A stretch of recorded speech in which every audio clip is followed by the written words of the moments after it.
Hello guys, स्वागत है हमारे चैनल पे। आज हम बात करने वाले बीकॉम 6वें सेमेस्टर का ऑडिटिंग फर्स्ट के बारे में, आंसर की के बारे में, जो 5 तारीख को था, 5 मई 2025 को। तो चलिए चलते हैं पहले नंबर क्वेश्चन पे। पहला क्वेश्चन है आपका, 2 वर्षीय अंकेक्षणों के मध्य किए जाने वाला अंकेक्षण क्या कहलाता है? तो इसका सही आंसर होगा ऑप्शन ए, अंतिम लेखा परीक्षा। क्वेश्चन नंबर दूसरा है, लेखा परीक्षा के सिद्धांत संदर्भित करते हैं। इसका सही ऑप्शन होगा ऑप्शन नंबर बी, लेखा परीक्षा के कार्य को रेखांकित करने वाले मौलिक विचार। क्वेश्चन नंबर तीसरा, अंकेक्षणों द्वारा आमतौर पर अपनाई जाने वाली एक महत्वपूर्ण तकनीक के रूप में निम्न में से किसका उपयोग किया जाता है? तो इसका ऑप्शन होगा सी, वाउचरिंग। चौथा नंबर क्वेश्चन है, एक अंकेक्षण ज्ञापन एक नोट है जिसमें शामिल है। इसका ऑप्शन नंबर होगा 4, ऑडिट शुल्क और खर्चों का सारांश। पांचवा नंबर क्वेश्चन है, यदि लेखा परीक्षक के खिलाफ लापरवाही का आरोप लगाया जाता है तो एक ऑडिट नोटबुक क्या साबित कर सकता है? तो पांचवे का होगा ऑप्शन नंबर बी, अच्छा सबूत। छठवां नंबर क्वेश्चन है, अभिकथन ए, औचक बाह्य आश्चर्य जांच एक नियमित अंकेक्षण सत्यापन प्रक्रिया है। कारण आर, औचक आश्चर्य जांच महत्वपूर्ण धोखाधड़ी और त्रुटि का पता लगाने में मदद कर सकती है जो निरंतर जांच से पता नहीं चल पाती है। सही विकल्प का चयन करें। तो इसका ऑप्शन नंबर होगा 6वें का ए और आर दोनों सत्य है और आर ए का सही स्पष्टीकरण है।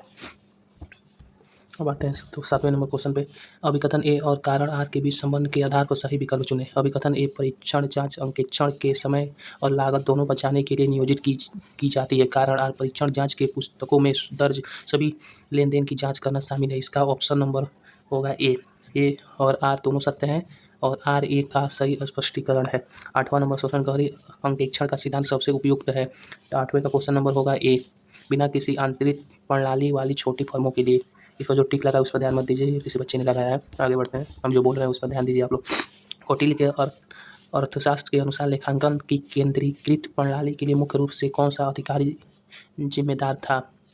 इसका सही ऑप्शन होगा 9वें का डी, मुख्य लेखा परीक्षक, मुख्य निरीक्षक।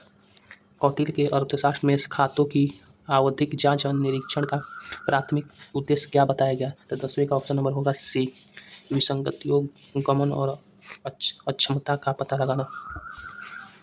क्वेश्चन नंबर आपका 11, लेखा परीक्षा रिपोर्ट उचित व्यावसायिक सावधानी के साथ उन व्यक्तियों द्वारा तैयार की जानी चाहिए जिसके पास है।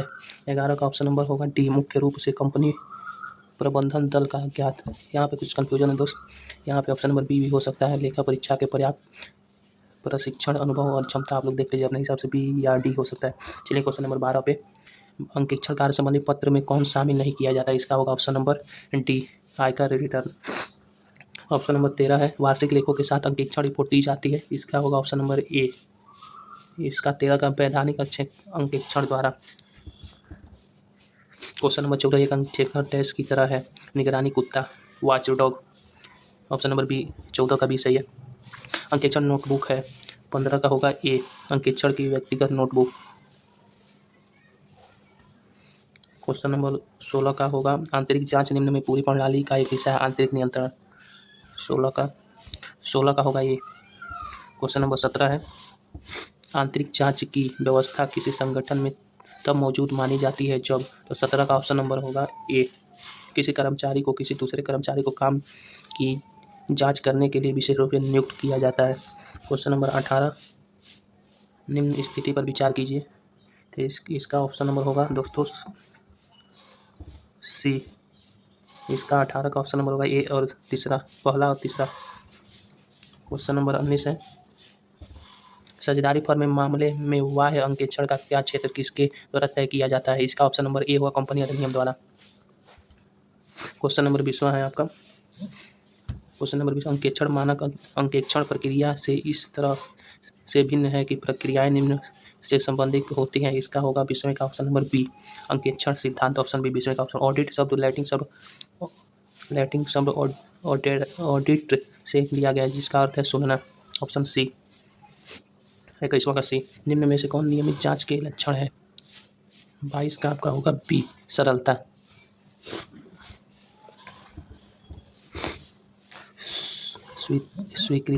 स्वीकृति आधार पर भेजे गए माल को उधार बिक्री के रूप में दर्ज किया गया है। यह डैश का उदाहरण है। 23 का ऑप्शन होगा बी, लेखे की अशुद्धि। 24 है, ए को 60,000 रुपये की बिक्री को बी को बिक्री के रूप में दर्ज किया गया, यह डैश का उदाहरण है। 24 का ऑप्शन होगा डी सैद्धांतिक सूत्र। 25वां क्वेश्चन है वित्तीय विवरणों पर राय के बारे में निम्न में से कौन सा सही है, तो इसका ऑप्शन नंबर 25 का होगा आपका बी। उसकी राय व्यवसाय के भविष्य की व्यवहार्यता की गारंटी नहीं है। 25 का बी। ICAI की डैश परिषद द्वारा जारी AAS 2 का शीर्षक है। 26 का ऑप्शन होगा ए वित्तीय विवरणों के उद्देश्य और दायरे। निम्न में से कौन सा कथन सही नहीं है। 27 का आपका होगा डी, सभी कथन सही हैं इसमें से, ए बी से तीनों सही हैं। अब आते हैं क्वेश्चन नंबर 28 पे। अंकेक्षण का मुख्य उद्देश्य डैश है, इसका 28 का ऑप्शन नंबर ए, राय व्यवस्था करना। 28 का ऑप्शन ए सही है। AAS 4 के अनुसार निम्न में कौन सी अंकेक्षण का सीमा नहीं है, तो 29 का ऑप्शन होगा बी, चयनात्मक परीक्षण। जहाँ लेखा परीक्षण आंतरिक नियंत्रण प्रक्रिया पर उच्च स्तर पर निर्भरता रखता है, वहाँ अति निर्भरता का स्वीकार्य जोखिम होता है। 31 का ऑप्शन नंबर होगा आपका ए, कम। एक सतत अध्ययन कर उपयुक्त नहीं है, जहाँ 32 का ऑप्शन नंबर होगा ए, लेन देन कम लेकिन नहीं। हाँ, ऑप्शन ए या सी हो सकता है, तो सब मिला लीजिएगा आप लोग, हमको कन्फ्यूजन थोड़ा लग रहा है। ऑप्शन ए या सी हो सकता है। चलिए 33 नंबर क्वेश्चन पे। अंकेक्षण को पालन करना होता है निर्देशक के निर्देशन का।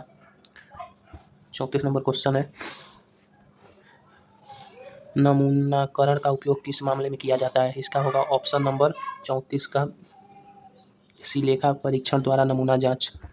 प्रबंधन अंकेक्षण हो सकता है। 35 का होगा डी, 35 का होगा डी, दूसरा और चौथा सही है। 36 है, आंतरिक अंकेक्षण निम्न द्वारा की जाती है, इसका होगा ऑप्शन नंबर सी, प्रबंधन द्वारा नियुक्त की किसी व्यक्ति द्वारा। ऑप्शन 36 का सी होगा। 37 नंबर क्वेश्चन है, रहतिया का मूल्यांकन किया जाना चाहिए। ऑप्शन नंबर सी, लागत या बाजार मूल्य जो सबसे कम हो। अंकेक्षण अनिवार्य है। 38 का होगा आपका सी, संयुक्त स्टॉक कंपनी। ऑप्शन 38 का सी, गहराई से लेखा परीक्षा का अर्थ है। 39 का 39 का सी, चयनित लेनदेन को विस्तृत जांच। चलिए चलते हैं क्वेश्चन नंबर 39, 40। अंकेक्षण कार्यक्रम होना चाहिए लोचपूर्ण। अंकेक्षण है सी, दोनों में कोई अंकेक्षण कोई नहीं। देखिए दोस्त, यहाँ हिंदी में गलत दिया है, यहाँ होना चाहिए दोनों विज्ञान और कला। अंकेक्षण विज्ञान कला दोनों होता है, लेकिन इंग्लिश में सही दिया है बोथ ऑफ दिस, तो इसका ऑप्शन बस सी होगा। हिंदी में गलत दिया है लेकिन इंग्लिश में सही दिया। कौन सी मौलिक लेखांकन पद्धति यह आवश्यक करती है कि प्रत्येक वित्तीय लेनदेन कम से कम 2 खातों को प्रभावित करे, दोहरा लेखापढ़ा। ऑप्शन सी इसका सही है।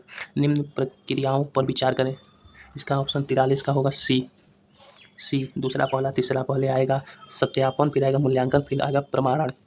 पहले आएगा आपका इंग्लिश में देखा जाए verification, valuation and vouching. Question number 44 है, लेखा परीक्षा वहाँ से शुरू मानी जाती है जहाँ लेखांकन समाप्त होता है, तो इसका ऑप्शन नंबर डी सही होगा। अंकेक्षण बोर्ड का गठन किस वर्ष हुआ, तो इसका 45 का ऑप्शन होगा 1960, ऑप्शन डी, 45 का डी होगा। 46 नंबर क्वेश्चन है, एक संस्था में आंतरिक निरीक्षण प्रणाली ऑप्शनल होगा, इसका ऑप्शन बी सही। आंतरिक अंकेक्षण का क्षेत्र निर्धारित किया जाता है, तो इसका ऑप्शन 47 का आपका होगा बी, प्रबंधन द्वारा, मैनेजमेंट द्वारा। निम्न दस्तावेजों पर विचार करें, तो इसका ऑप्शन नंबर होगा आपका 48 का ए, पहले आएगा अंकेक्षण नोटबुक, फिर दूसरा में आएगा अंकेक्षण कार्यक्रम, अंकेक्षण रिपोर्ट, अंकेक्षण फाइल। तो दोस्तों यहाँ पे थोड़ा हमको कन्फ्यूजन लग रहा है, पहला या तीसरा में कोई होगा, हमको लग रहा है पहला ही होगा। पहला देख लीजिए, पहला सही होगा आपका, पहला ही सही होगा। अब चलिए 49 नंबर क्वेश्चन पे। लेनदेन के दस्तावेजी साक्ष्य को सत्यापित करने की प्रक्रिया जानी जाती है प्रमाणन, वाउचिंग। ऑप्शन सी, 49 का ऑप्शन सी। अंकेक्षण का एक मूल्यांकन नहीं है कहा गया था, तो इसका ऑप्शन होगा option A, Kingston cotton mill case में। तो ऑप्शन यहाँ आप लोगों का 50 क्वेश्चन कंप्लीट हुआ। आप लोग बताइएगा आपका कितना सही है, और बताइएगा किस सब्जेक्ट का आंसर की लाना है, कमेंट कीजिएगा, मैं उस सब्जेक्ट का आंसर की आज शाम तक दे दूँगा। आप लोग में से कमेंट जरूर कीजिएगा किसका आंसर की चाहिए, और चैनल पर नए तो सब्सक्राइब कर दीजिएगा। बहुत बहुत धन्यवाद जुड़ने के लिए।